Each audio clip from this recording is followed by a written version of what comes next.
ইলেকট্রনকে আমরা মাইনাস দিয়ে প্রকাশ করি, তার মানে তার মাইনাস এখন 18টা প্লাস এখন তার 17টা, তার মানে তার একটা মাইনাস বেশি। এই জন্য ক্লোরিনের উপরে এই মাইনাসটা লিখে দিলাম। এই ক্লোরিনের উপরে মাইনাস লিখে দেওয়া বলতে এটা বোঝায় যে ক্লোরিনের একটা মাইনাস আধান বেশি। তার মানে কি ক্লোরিন কি ধনাত্মক নাকি ঋণাত্মক? ডেফিনেটলি ক্লোরিন এখন ঋণাত্মক, এই জন্য বলছে ঋণাত্মক আধানযুক্ত পরমাণুকে অ্যানায়ন বলে। সো ক্লোরিন একটা ঋণাত্মক আধানযুক্ত পরমাণু। আসসালামু আলাইকুম, রাহাত মীর বলছি, স্বাগত সবাইকে। কেমিস্ট্রির খুবই মজার একটা সাবজেক্ট, এবং কেমিস্ট্রির ভিতরে সবথেকে যে মজার যে ব্যাপারটা সেটা হচ্ছে বিক্রিয়া। কারণ বিক্রিয়া ছাড়া কখনো কেমিস্ট্রি হয় না, এবং বিক্রিয়া যদি কেউ খুব ভালোভাবে বুঝতে পারে তাহলে সে খুব ইজিলি কেমিস্ট্রির প্রো হতে পারে, তাই না? সব কিছুর একটা ধারাবাহিকতা থাকে। আপনি যদি বেসিক বা ছোট ছোট ব্যাপারগুলো খুব ভালোভাবে বুঝতে পারেন তাহলে আপনি একসময় অনেক দূর পর্যন্ত শিখতে পারবেন, অনেক দূর পর্যন্ত আপনি যেতে পারবেন। সো রাসায়নিক বিক্রিয়াকে যদি একেবারে সহজ ভাষায় বোঝাতে যাই তাহলে হচ্ছে আপনাকে, আগের ভিডিওতে বলেছি, আপনাকে লেনদেন সম্পর্কে বুঝতে হবে। মানে আপনি কাউকে একটা গিফট দিলেন, সেই গিফটটা গ্রহণ করলো। এই যে গিফট দেওয়া এবং গিফটটা গ্রহণ করা, এটাই হচ্ছে মূলত রাসায়নিক বিক্রিয়া। ঠিক আছে? রাসায়নিক বিক্রিয়ার যে জায়গাটা থেকে সূচনা হয়, যেমন হচ্ছে আপনি আপনার ফ্রেন্ডকে একটা গিফট দিলেন কিন্তু সে সেটা নিল না, তাইলে কিন্তু আপনাদের বিক্রিয়াটা কিন্তু হলো না, সে আপনাকে ইগনোর করলো। কিন্তু আপনি গিফট দেওয়ার পরে যদি সে নেয়, তার মানে এখানে রাসায়নিক বিক্রিয়া হবে। সো এটা তো আমাদের ডেইলি লাইফে। কেমিস্ট্রির ক্ষেত্রে বলতো ব্যাপারটা কীরকম হয়? গত ক্লাসে আমরা কিন্তু ক্যাটায়ন সম্পর্কে শিখেছি, তাই না? আজকে আমরা অ্যানায়ন সম্পর্কে শিখব। আর এই ক্যাটায়ন আর অ্যানায়নটা বুঝতে পারলেই যে কোনো বিক্রিয়া আমরা খুব ইজিলি করতে পারবো, আমাদের কাছে আর অনেক বেশি সহজ মনে হবে। সো অ্যানায়নটা মূলত কি, সংজ্ঞায় যাওয়ার আগে এক্সাম্পল দিয়ে বোঝানোর চেষ্টা করি যেন ব্যাপারটা আপনি খুব ইজিলি বুঝতে পারেন। ক্লোরিনের পারমাণবিক সংখ্যা 17। ক্লোরিন পর্যায় সারণীর একটা মৌল, 118টার ভিতরে একটা মৌল হচ্ছে ক্লোরিন। ক্লোরিনের পারমাণবিক সংখ্যা 17 মানে কি?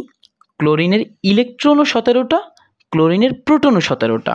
এখানে লিখে দিলাম যে এই ক্লোরিনের ইলেকট্রন 17টা, ক্লোরিনের প্রোটনও 17টা। ইলেকট্রন প্রোটন 17টা, এর মানে কি?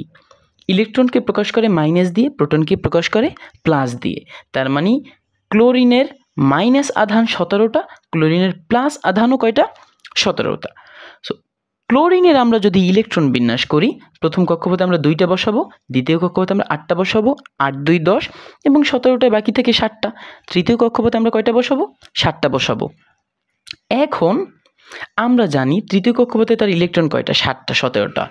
কিন্তু ক্লোরিনের তৃতীয় কক্ষপথে ইলেকট্রন থাকার কথা ছিল কয়টা? 8টা।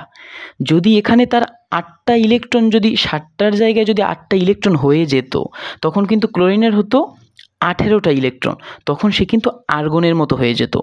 এখন কেন আর্গনের মতোই কেন হতে হবে?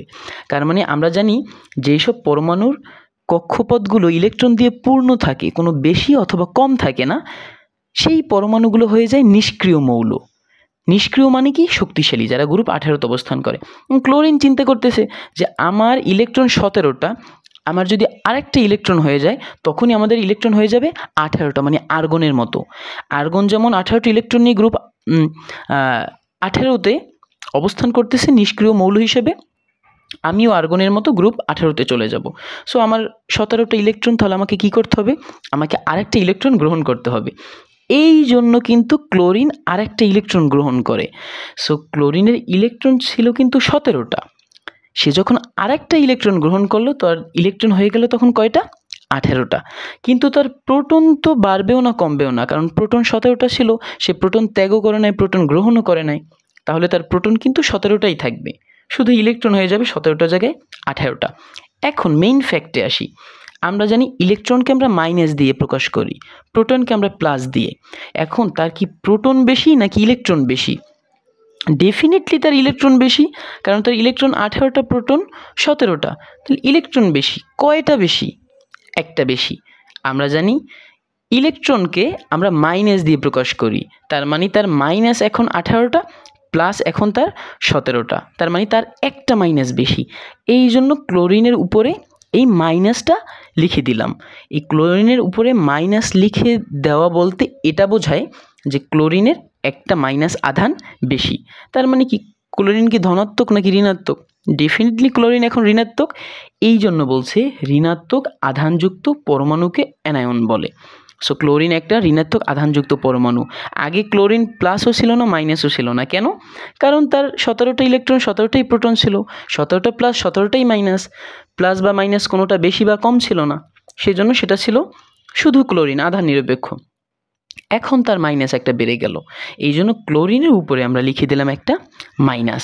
সো ক্লোরিন এখন কিন্তু হয়ে গেল অ্যানায়ন, তাই না? সো আশা করি আমরা অ্যানায়নটা খুব ভালোভাবে বুঝতে পারলাম, তাই না?